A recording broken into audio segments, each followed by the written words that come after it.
2 years ago, we made a touch table with a starry sky. The video did really well and got 6 million views. But in the end, we went a bit further and made a floor, not just out of wood, but out of slabs. 2 months continuous work, 15 kilometers fiber optic, 100 sensors, thousands of gray hairs. At last the floor is ready. Enjoy watching. First we head to the warehouse.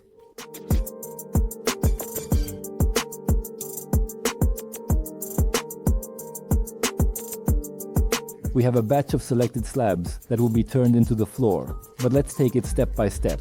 We loaded them into the machine and headed to the fillerama.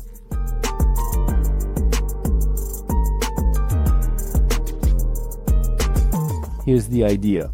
Obviously, laying a floor with thick slabs is not the best idea.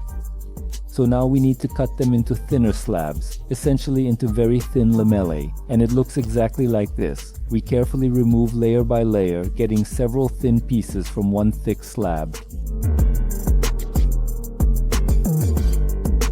In the end, we have a stack of thin slabs that need to be turned into flooring. That's what we'll be working on. We loaded the lamellae into the truck and headed to the workshop. The first thing we need to do is run all the lamellae through the planer, as the surface is far from perfect after the sawmill and the thickness is slightly inconsistent. Fortunately, we have a fantastic planer with a helical shaft that easily processes wide oak blanks, delivering a perfect surface.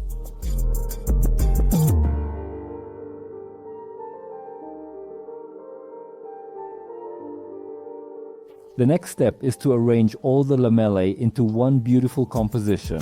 This is a challenging and very important task. To solve it properly, we measure each blank, write down the size, and photograph it. Then, we go to the editor and arrange them based on the size of the room.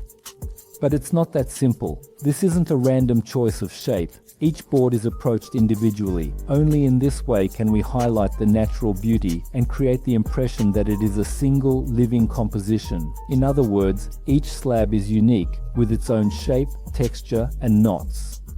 Starting from these guidelines, we form the composition. If you just mindlessly draw curved lines on the lamellae, the magic won't happen, as the natural shapes will be cut, and this will clearly ruin the picture. Before cutting the slabs, it is necessary to fill all the cracks and knots with resin, which is exactly what we did. First, we taped all the problematic areas from the back side.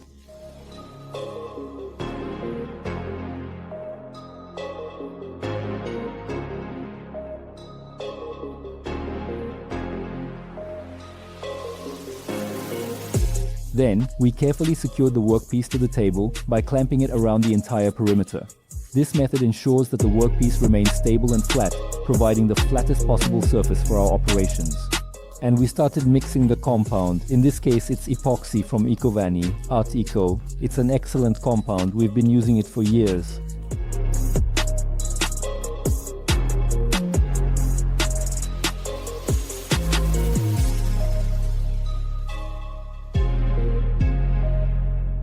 We mixed, tinted, and started pouring.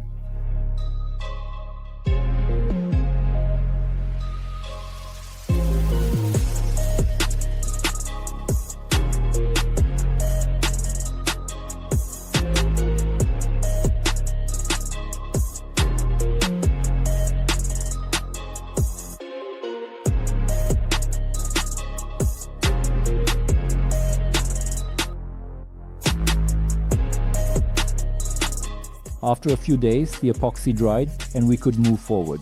The first step is to remove the excess. First, we roughly shape it using an angle grinder, and then we remove a millimeter by running the workpiece through a planer.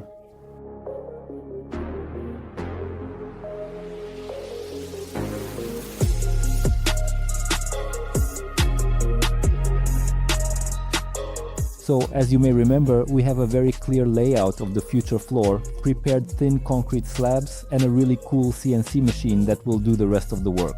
First, we drill thousands of holes, each of which will need to be filled with fiber optic cables, but more on that later. Essentially, what's the idea here? These are not randomly scattered points. It's a map of the starry sky. Even that is not so simple. After the machine has drilled several thousand holes, we move on to the second stage and select the appropriate milling cutter. At this stage, we need to create a recess for the touch sensors. Each sensor is responsible for its own small section. We prudently mark this section with a ring for convenience in future work and for future reference. In the final stage, we precisely cut out the necessary shape based on the layout of our slab portfolio. We went along the contour with a router, and the overall picture looks like this. Now we just need to repeat this operation a few dozen more times. But we won't bore you with repetitive work, so let's move on. Next, we need to lay 15 kilometers of fiber optic. Yes, you heard that right. In the end, the floor will consist of 25 separate slabs. In 15 of them, 8,137 holes were drilled for fiber optic, plus 120 evenly spaced sensors. So why out of 25 slabs only 15 will actually work as a touch starry sky? The thing is, this is a walk-in closet. And there will be cabinets on both sides. Therefore, it is not practical to make a touch floor under the cabinets. And the central part of the room where people will walk will light up with thousands of stars. And to ensure the fiber optic stays securely in place, we came up with the following technique. Let's say this is our board. And in it, we first drill a hole with a thickness of 0.8 mm, just like that, all the way through. And then we drill the next hole with a slightly larger diameter, just a couple of millimeters. And it looks like this. Not completely, but slightly wider. Here we insert the fiber optic, which passes through the wood. And into this large hole, this well, resin is then carefully and slowly poured. As a result, the fiber optic is securely and firmly fixed, but it only comes out at the required and precise diameter. That's how it works. Otherwise, if you only drill one small hole, say 0.8 mm, the epoxy won't get in properly and the fiber optic will fall out. So if anyone needs it, feel free to use this tip. Following this scheme, we pour epoxy into the mini wells, spreading it around the perimeter with a brush. We also very carefully taped over the specific niches exactly where the sensors will definitely be placed to ensure that they are not filled with resin.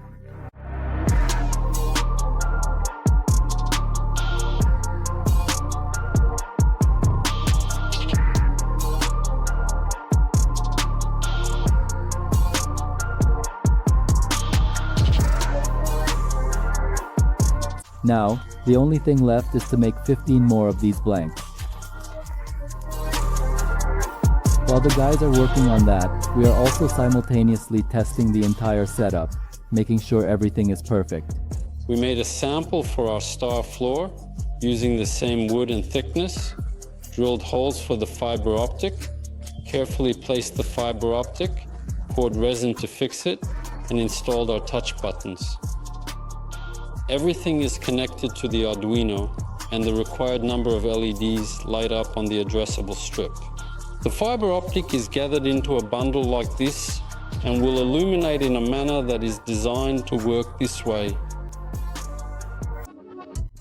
After we find the contact, we can confidently place the sensors in their positions. But first, we saw the small antennas to enhance sensitivity. And we do this 120 times in a row. That's how many sensors we will bury in this small section of the floor.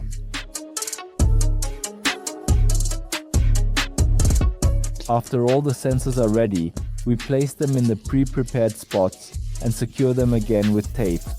This is how they will be fixed in the floor.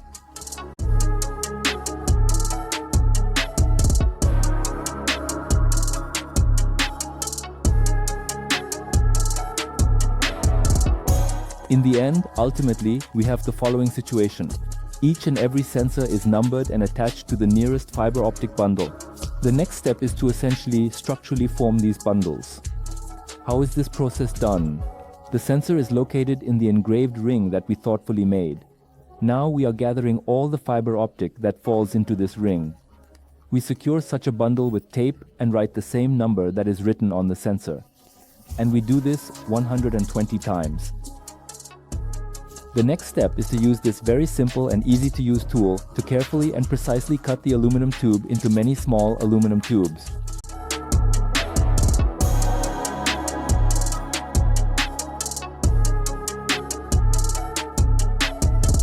This is done in order to clearly form and effectively highlight the entire bundle at the end, which you see on the screen.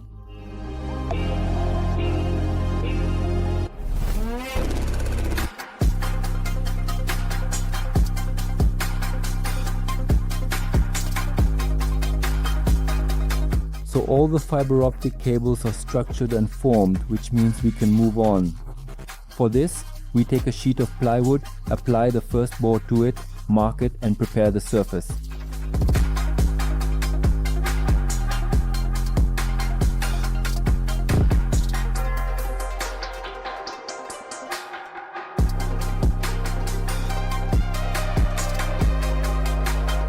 We install the height limiter on the board itself, use self-tapping screws to make a temporary stop limiter, and apply special parquet adhesive generously, as we need to fill the space between the plywood and the board, which allows the fiber optic to remain in working condition, meaning not broken, and so on, board by board, assembling the puzzle.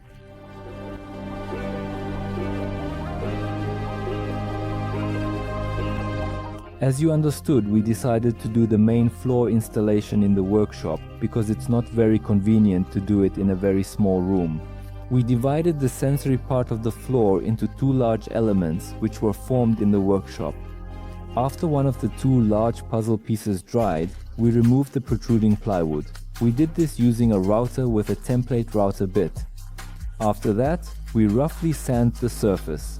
Of course, we will have to sand everything thoroughly again directly in the room after installation, but it is much more convenient to remove the bulk in the workshop, which Andre took care of. So, the main puzzle pieces are ready and we can set off. To do this, we secure the panel with improvised clamps. This is done for convenience and safety during transportation. For the same purpose, we carefully gather the fiber optic and secure it with a cable tie.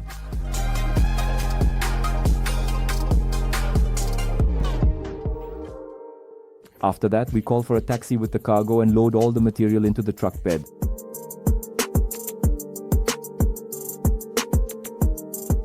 Meanwhile, on the other side of the city, we are actively preparing for the arrival. We thoroughly and meticulously vacuumed the floor, and then we carefully primed.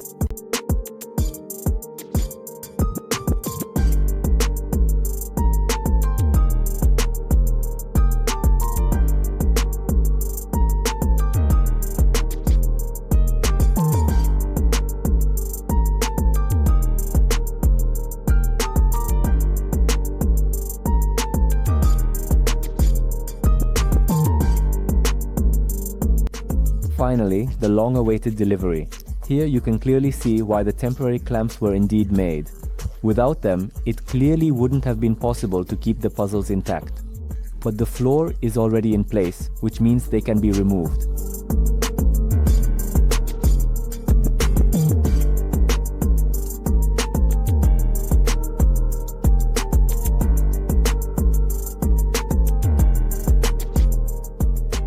Next, we follow the tried and true method. Apply glue to the concrete floor, lay plywood on the glue, and then place the slab parquet directly on the plywood.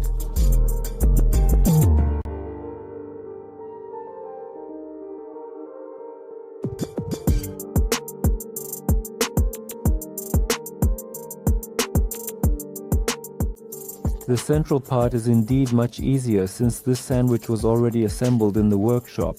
Of course, many nuances come up on site, which are addressed using a jigsaw, sanding, and ingenuity, as you can see on the screen.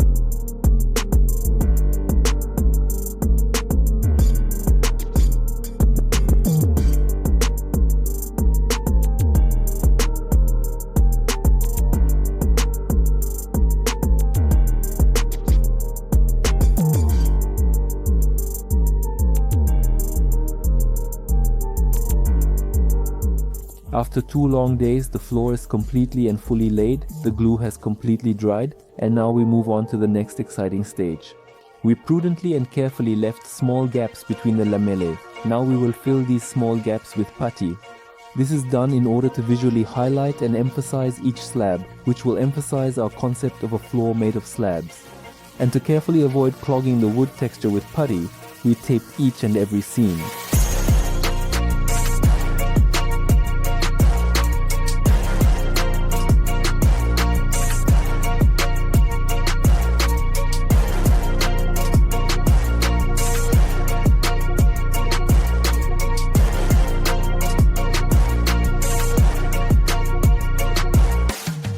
After the putty has dried, we no longer need the tape. We remove it and proceed to the final sanding.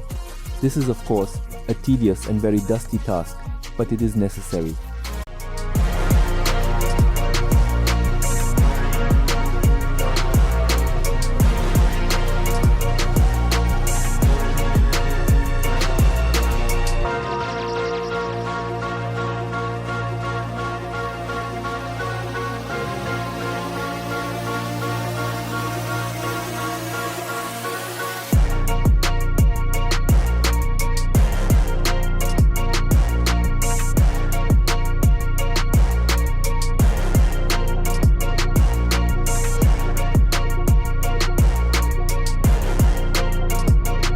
And finally, the cherry on top, the long-awaited final coat. As usual, we indeed use a 2-component oil, as always.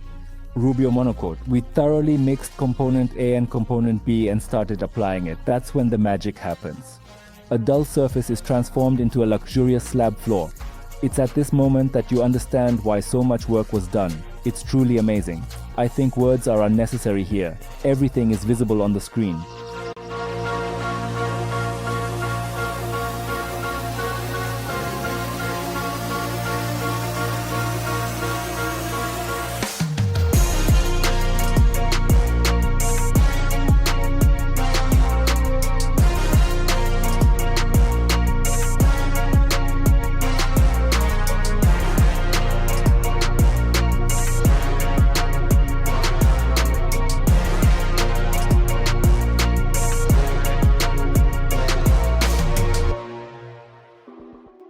Also visible on the screen are 120 fiber optic bundles that need to be properly formed and connected, which is what Alex is working on.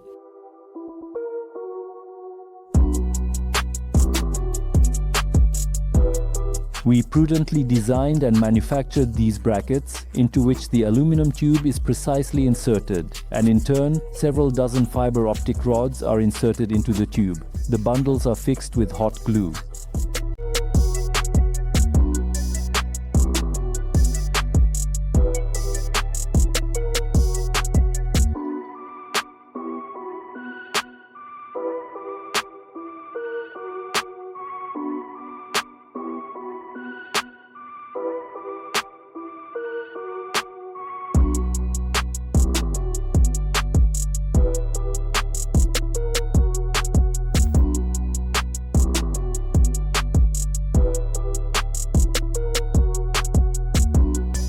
The next step is to assemble these elements.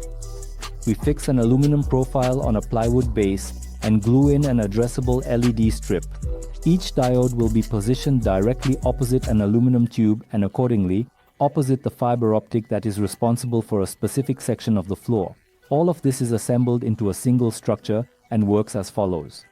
When a foot steps on the floor, the touch sensor reacts. The signal from it goes to the microchip. Next, Arduino processes the signal and smoothly turns on the addressable LED on the strip, which is located exactly opposite the required bundle.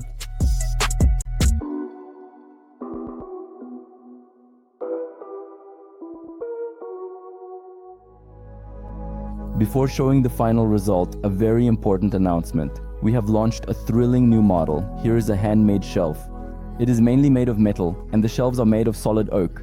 Contacts for purchase will be left in the description. So, here's what we have for you. I think that many people will wonder, how much does this incredible marvel cost? To be honest, we are not yet ready to make such a floor to order in this design, but you can order a similar floor from us made of slabs, without the starry sky. Since the lighting is controlled by Arduino, there can be many modes, ranging from touch-sensitive to lighting up the entire floor with twinkling stars, and of course, in any color. Today, a post was published in our Telegram channel where I speculated about the cost of such a project and how much it might cost if it were made to order. At the moment, this is currently a prototype that needs comprehensive testing, which I will be working on. Thank you for watching and take care.